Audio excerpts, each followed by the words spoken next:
What's going on, everybody?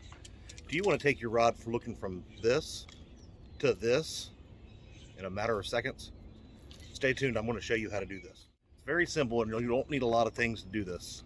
So the very first thing you're going to need is a pair of scissors. The second thing you're going to need is a hot air gun. The last thing you're going to need is the X-Flock rod grip.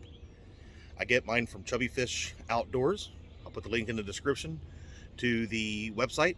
They will be listing their goods very soon. They're finally getting back online, so check them out. As they get more merchandise in, they will be adding to the website. So you can also check them out on Facebook, Chubby Outdoors on Facebook, or chubbyshoutdoors.com. So again, the X-Flock rod grip.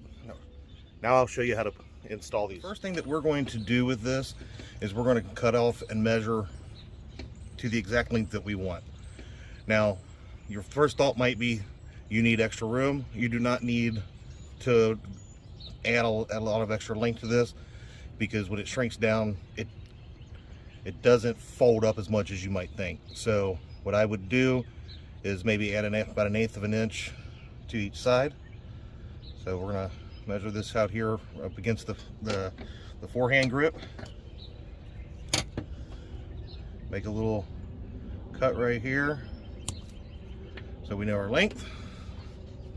Find our cut directly across it. Okay, so now we have that.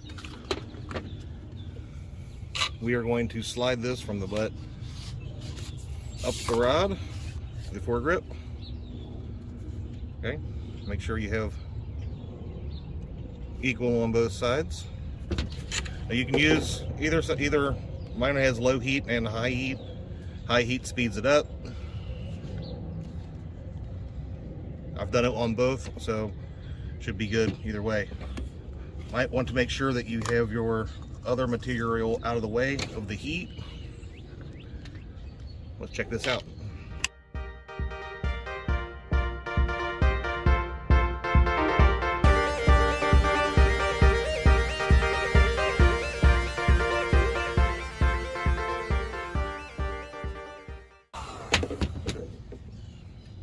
And now we have a nice worm. If you go a little, maybe a 1/2 inch or a 1/4 inch, it would hold down all the way onto it. Me, I'm looking for looks. But these are nice. They seem to have a pretty good grip on them. All right, so now on the same thing on the butt end, we're going to make sure we measure where we're going to start there. And I'm going to come down.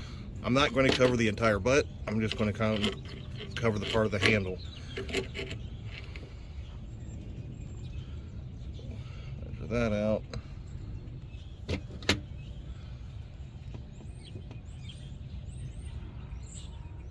Make my slip. Now, if you wanted, you could use a level, or even a little nice trussing knife. I'll find where my slit was. That's flat. So when you cut it, it goes straight across. Depends on the person. Some people measure once, some people measure twice. So don't discard this. If you have more poles, obviously you can use more for the other poles. Again, we'll just slide this on up to the spot where we want it.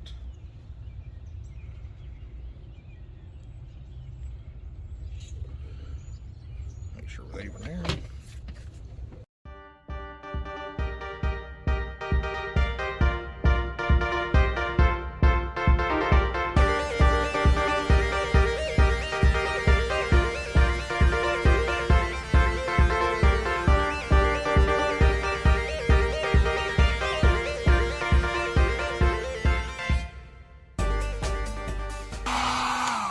Boom.